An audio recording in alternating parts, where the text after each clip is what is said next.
ನಮಸ್ಕಾರ. ಇವತ್ತು ನಾವು ಮಾತಾಡೋಕೆ ಹೊರಟಿರೋ ವಿಷಯ ನಮ್ಮೆಲ್ಲರ ಅಡುಗೆ ಮನೆಗೆ ಸಂಬಂಧಿಸಿದ್ದು. ನಾವು ಬಳಸೋ ಪಾತ್ರೆಗಳು ಅವು ಸುಮ್ನೆ ಅಡುಗೆ ಮಾಡೋ ಉಪಕರಣಗಳ ಅಥವಾ ನಮ್ಮೆ ಗೊತ್ತಿಲ್ದ ಹಾಗೆ ನಮ್ಮ ಆಹಾರದ ಕಥೆಯನ್ನೇ ಬದಲಾಯಿಸ್ತೀವಿಯಾ? ನಮ್ಮ ಕೇಳುಗರೊಬ್ರು ಇದೇ ವಿಷಯದ ಬಗ್ಗೆ ಕೆಲವು ತುಂಬಾ ಆಸಕ್ತಿಕರವಾದ ಮೂಲಗಳನ್ನ ಕಳಿಸಿದ್ದಾರೆ. ಆರೋಗ್ಯ ಬ್ಲಾಗ್ಗಳಿವೆ, ಸಂಶೋಧನಾ ಲೇಖನಗಳಿವೆ, ಸರ್ಕಾರದ ಎಚ್ಚರಿಕೆ ಕೂಡ ಇದೆ. ಹೌದು, ಇದು ಕೇಳೋಕೆ ಸರಳ ಅನ್ಸಿದ್ರೂ ತುಂಬಾ ಆಳವಾದ ವಿಷಯ. ಒಂದು ಕಡೆ ಪ್ರೆಷರ್ ಕುಕ್ಕರ್ನಂತಹ ಆಧುನಿಕ ತಂತ್ರಜ್ಞಾನ, ಇನ್ನೊಂದು ಕಡೆ ನಮ್ಮ ಹಿರಿಯರು ಬಳಸ್ತಿದ್ದ ಮಣ್ಣಿನ ಮಡಕೆ. ಯಾವುದು ಸರಿ, ಯಾವುದು ತಪ್ಪು ಅನ್ನೋದಕ್ಕಿಂತ ಯಾವುದು ನಮ್ಮ ಆಹಾರಕ್ಕೆ ಏನ್ ಮಾಡುತ್ತೆ ಅಂತ ಅರ್ಥ ಮಾಡ್ಕೊಳ್ಳೋದು ಮುಖ್ಯ ಅಲ್ವಾ? ಖಂಡಿತ. ನಮ್ಮ ಇವತ್ತಿನ ಉದ್ದೇಶವೇ ಅದು. ಈ ಪಾತ್ರೆಗಳು ಪೋಷಕಾಂಶಗಳನ್ನು ಉಳಿಸುತ್ತವಾ, ಕಳೆಯುತ್ತವಾ, ಅಥವಾ ತಾವೇನಾದ್ರೂ ನಮ್ಮ ಊಟಕ್ಕೆ ಸೇರಿಸ್ತವಾ? ಸರಿ, ಹಾಗಾದ್ರೆ ಶುರು ಮಾಡೋಣವಾ? ನೋಡೋಣ ಏನಿದೆ ಅಂತ. ಮೊದಲಿಗೆ, ಬಹುತೇಕ ಎಲ್ಲರ ಮನೆಯ ಸ್ಟಾರ್ ಪ್ರೆಷರ್ ಕುಕ್ಕರ್. ತುಂಬಾ ಬೇಗ ಅಡಿಗೆ ಆಗುತ್ತೆ, ಗ್ಯಾಸ್ ಉಳಿಯುತ್ತೆ, ಎಲ್ಲ ಸರಿ. ಆದ್ರೆ ಈ ವೇಗ ಮತ್ತು ಒತ್ತಡದ ಆಟದಲ್ಲಿ ನಮ್ಮ ಆಹಾರದಲ್ಲಿರೋ ಪೋಷಕಾಂಶಗಳ ಕಥೆಯೇನು? ಅಂದ್ರೆ ಹೆಚ್ಚು ಒತ್ತಡ, ಹೆಚ್ಚು ತಾಪಮಾನ, ಆದ್ರೆ ಕಡಿಮೆ ಸಮಯ. ಇದರಲ್ಲಿ ಕೊನೆಗೆ ಪೋಷಕಾಂಶಗಳು ಗೆಲ್ಲುತ್ತವಾ ಅಥವಾ ಸೋಲುತ್ತವಾ? ಇದು ಒಳ್ಳೆ ಪ್ರಶ್ನೆ. ಸಾಮಾನ್ಯವಾಗಿ ನಮಗೆ ಹೆಚ್ಚು ಬಿಸಿ ಅಂದ್ರೆ ಪೋಷಕಾಂಶಗಳು ಹೋಯ್ತು ಅನ್ನೋ ಭಾವನೆ ಇದೆ. ಆದ್ರೆ ಪ್ರೆಷರ್ ಕುಕ್ಕರ್ನ ವಿಜ್ಞಾನ ಸ್ವಲ್ಪ ಬೇರೆ. ಅಲ್ಲಿ ಒತ್ತಡ ಜಾಸ್ತಿ ಆದಾಗ ನೀರು 100 ಡಿಗ್ರಿ ಬದಲು ಸುಮಾರು 121 ಡಿಗ್ರಿ ಸೆಲ್ಸಿಯಸ್ನಲ್ಲಿ ಕುದಿಯೋಕ್ ಶುರುವಾಗುತ್ತೆ. ಸೊ ಆ ಹೆಚ್ಚು ಬಿಸಿಯಾದ ಹಬೆ ಆಹಾರದೊಳಗೆ ಬೇಗ ಹೋಗಿ ಅಡಿಗೆ ಬೇಗನೆ ಆಗುತ್ತೆ. ಆದ್ರೆ ಮುಖ್ಯವಾದ ಅಂಶ ಅಂದ್ರೆ ಅಡಿಗೆ ಮಾಡುವ ಒಟ್ಟು ಸಮಯ ತುಂಬಾ ಕಡಿಮೆ ಇರುತ್ತೆ. ಓ, ಹಾಗಾದ್ರೆ ಕಡಿಮೆ ಸಮಯ ಶಾಖಕ್ಕೆ ಒಡ್ಡಿಕೊಳ್ಳೋದ್ರಿಂದ ಪೋಷಕಾಂಶಗಳು ಉಳಿಯೋ ಸಾಧ್ಯತೆ ಹೆಚ್ಚು ಅಲ್ವಾ? ಅದೇ ತರ್ಕ ನಮ್ಮ ಒಂದು ಮೂಲ ವೆಲ್ನೆಸ್ ಮಾಮಾ ಲೇಖನದಲ್ಲಿ ಉಲ್ಲೇಖಿಸಿರೋ ಒಂದು 1995ರ ಅಧ್ಯಯನದ ಪ್ರಕಾರ ಪ್ರೆಷರ್ ಕುಕಿಂಗ್ ಪೋಷಕಾಂಶಗಳನ್ನು ಉಳಿಸ್ಕೊಳ್ಳಕ್ಕೆ ಒಂದು ಅತ್ಯುತ್ತಮ ವಿಧಾನ ಅಂತೆ. ಆ ಅಧ್ಯಯನದಲ್ಲಿ ಪ್ರೆಷರ್ ಕುಕಿಂಗ್ನಲ್ಲಿ 90-95% ಪೋಷಕಾಂಶಗಳು ಉಳಿತವೆ ಅಂತ ಹೇಳಲಾಗಿದೆ. 90-95%? ಅದ್ಭುತ. ಹೌದು.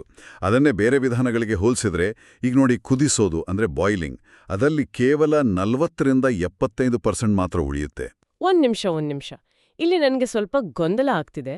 ಯಾಕಂದ್ರೆ ನಮ್ಮ ಇನ್ನೊಂದು ಮೂಲ ವೈಟಲ್ ವೇದ ಪಾಡ್ಕಾಸ್ಟ್ ಇದಕ್ಕೆ ಪೂರ್ತಿ ತದ್ವಿರುದ್ಧವಾದ ಚಿತ್ರಣ ಕೊಡ್ತದೆ.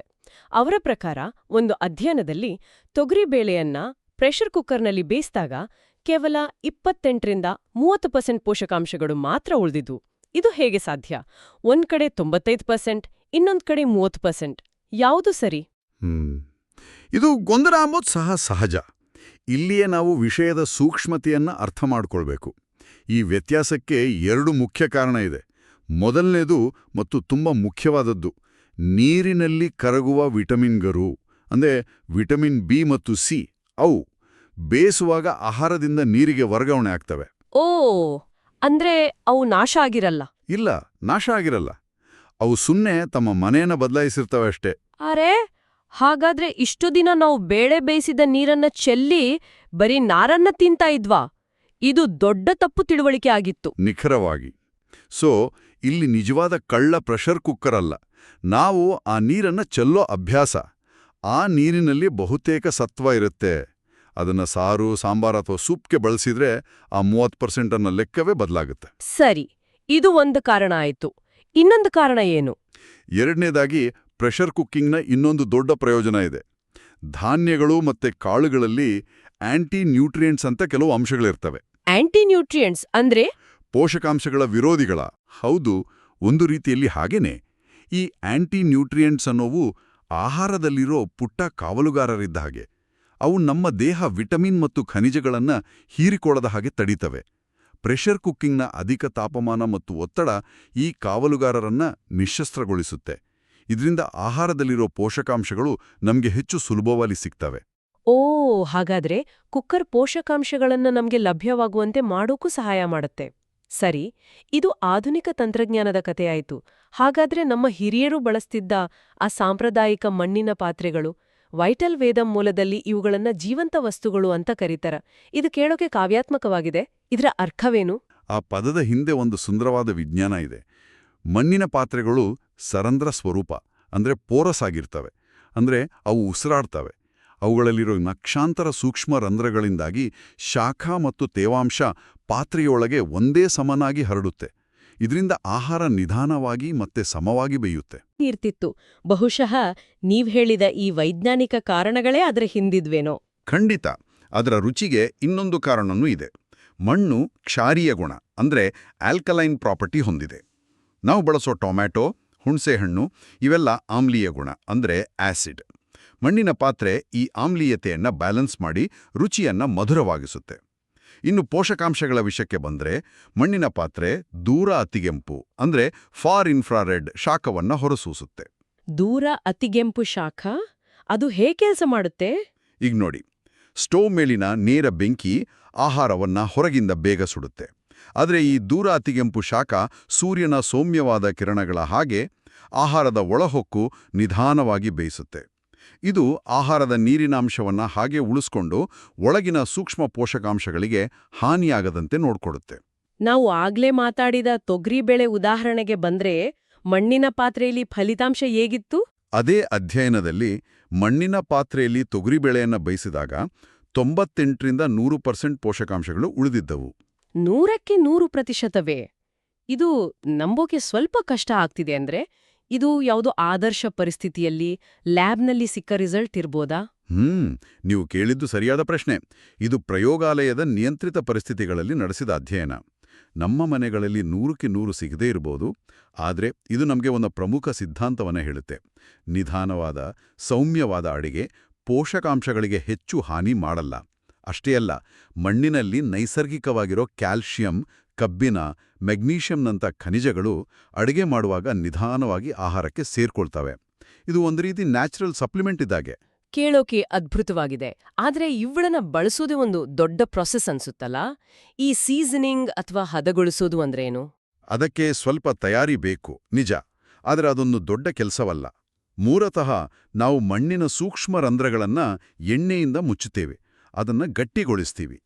ನಮ್ಮ ಒಂದು ಮೂಲ ಆಸಾಯಿ ರಸಾಯಿ ರೆಸಿಪೀಸ್ ವಿಡಿಯೋದಲ್ಲಿ ತೋರಿಸಿದ ಹಾಗೆ ಹೊಸ ಪಾತ್ರೆಯನ್ನ ಒಂದು ದಿನ ನೀರಿನಲ್ಲಿ ನೆನೆಸಿ ನಂತರ ಎಣ್ಣೆ ಸವರಿ ಓವನ್ನಲ್ಲಿ ಬಿಸಿ ಮಾಡಬಹುದು. ಓ, ಆ ಆಚರಣೆಯ ಹಿಂದೆ ಒಂದು ವೈಜ್ಞಾನಿಕ ಉದ್ದೇಶ ಇದೆ. ಓವನ್ ಇಲ್ದಿದ್ರೆ ಏನಾದ್ರೂ ಬೇರೆ ದಾರಿ ಇದೆಯಾ? ಅದಕ್ಕೂ ಒಂದು ಸಾಂಪ್ರದಾಯಿಕ ವಿಧಾನ ಇದೆ. ತೆಂಗಿನಕಾಯಿ ಹಾಲು ತೆಗೆದ ಮೇಲೆ ಉಳಿಯುತ್ತಲ್ಲ ತುರಿ, ಅದನ್ನ ಪಾತ್ರೆಯಲ್ಲಿ ಹಾಕಿ ಸಣ್ಣ ಉರಿಯಲ್ಲಿ ಹುರಿಯೋದು. ತೆಂಗಿನಕಾಯಿಲಿರೋ ನೈಸರ್ಗಿಕ ಎಣ್ಣೆ ಆ ರಂಧ್ರಗಳನ್ನ ಸೇರಿ ಪಾತ್ರೆಯನ್ನ ಬಲಪಡಿಸುತ್ತೆ. ಇದು ಒಂದ್ಸಲ ಮಾಡಿದ್ರೆ ಸಾಕು. ಸರಿ, ಮಣ್ಣಿನ ಪಾತ್ರೆಗಳದ್ದು ಒಂದು ಕಥೆ ಆದ್ರೆ ನಮ್ಮಲ್ಲಿ ಬಹುತೇಕರು ಪ್ರತಿದಿನ ಬಳಸೋ ಲೋಹದ ಪಾತ್ರೆಗಳ ಕಥೆ ಏನು? ಅಲ್ಯೂಮಿನಿಯಂ, ಸ್ಟೇನ್ಲೆಸ್ ಸ್ಟೀಲ್ ಮತ್ತು ಕಬ್ಬಿಣ. ಇವುಗಳ ಬಗ್ಗೆ ಕೆಲವು ಗಂಭೀರ ಎಚ್ಚರಿಕೆಗಳಿವೆ. ಅಲ್ಯೂಮಿನಿಯಂನಿಂದ ಶುರು ಮಾಡೋಣ. ಒನ್ನೇಕಾ ಮತ್ತು ಇಬಿಯಾವ್ಚಿ ಅವರ ಸಂಶೋಧನೆಯ ಪ್ರಕಾರ ಅಲ್ಯೂಮಿನಿಯಂ ಪಾತ್ರೆಗಳಿಂದ ಅಡಿಗೆ ಮಾಡುವಾಗ ಲೋಹ ಆಹಾರಕ್ಕೆ ಸೋರಿಕೆ ಆಗುತ್ತೆ. ವಿಶೇಷವಾಗಿ ಟೊಮೆಟೊ ಸಾರು ಅಥವಾ ಬೇರೆ ಹುಳಿ ಪದಾರ್ಥಗಳನ್ನು ಮಾಡಿದಾಗ ಈ ಸೋರಿಕೆ ಜಾಸ್ತಿ ಆಗುತ್ತೆ. ಇನ್ನೊಂದು ಆತಂಕಕಾರಿ ವಿಷಯ ಅಂದ್ರೆ ಹಳೆಯ ಗೀರು ಬಿದ್ದ ಪಾತ್ರೆಗಳಿಂದ ಹೊಸ ಪಾತ್ರೆಗಳಿಗಿಂತ ಹೆಚ್ಚು ಅಲ್ಯೂಮಿನಿಯಂ ಸೋರಿಕೆ ಆಗುತ್ತೆ.